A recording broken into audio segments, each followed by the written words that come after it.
Welcome to Crossword Productions, and today I'm going to give you my feedback on this DIY shoulder rig.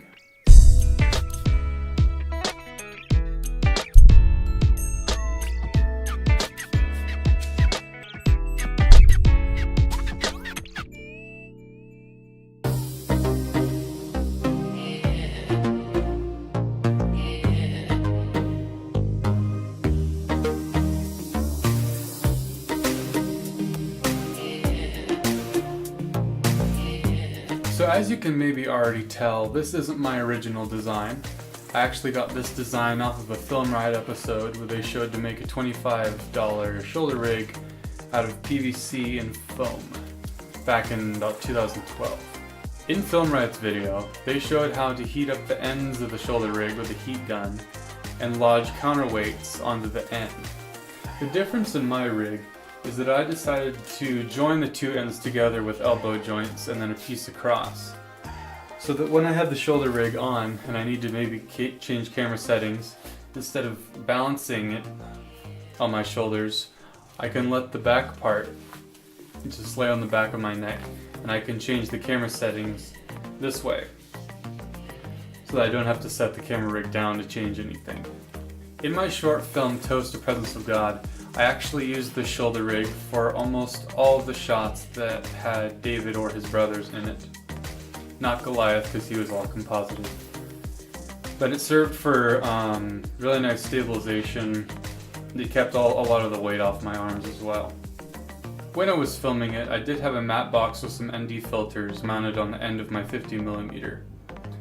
And I did have to have a fluid mount to keep the matte box a little higher so that it wouldn't touch the ends of the rig.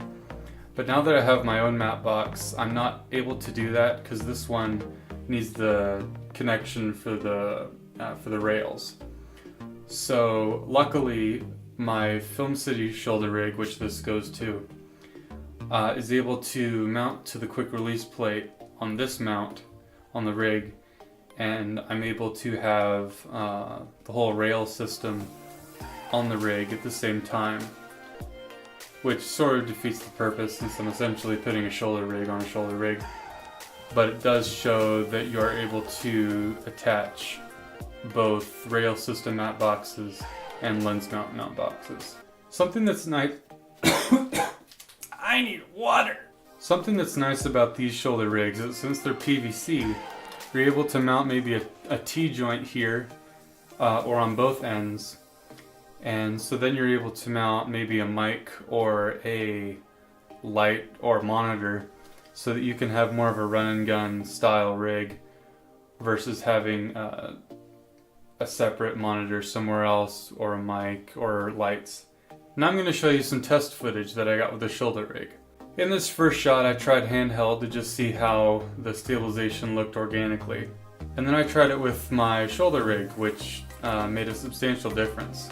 And I did notice that I can get slightly smoother shots the farther back I have the rig versus if I have it forward, which is something that you could probably note if you ever make one of these. And then, just for the fun of it, I decided to compare the stabilization of the DIY shoulder rig to my Film City shoulder rig, which ran me about $264 with a follow focus and a matte box.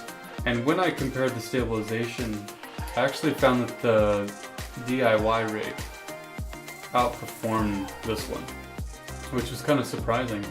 But I think part of that is that the DIY rig weighed more, and since I didn't have the follow focus or the matte box on, it made this one lighter and more sensitive to sharp movements. One thing to note though, when looking at my footage, is that I used my widest lens, which is an older 24mm that doesn't have image stabilization built into the lens. So when moving in and out or anything like that, where you'd prefer smooth dolly movements, a wider lens with image stabilization would probably look a lot better than this does, but it does give you a general idea of what a more organic lens would look like on the rig.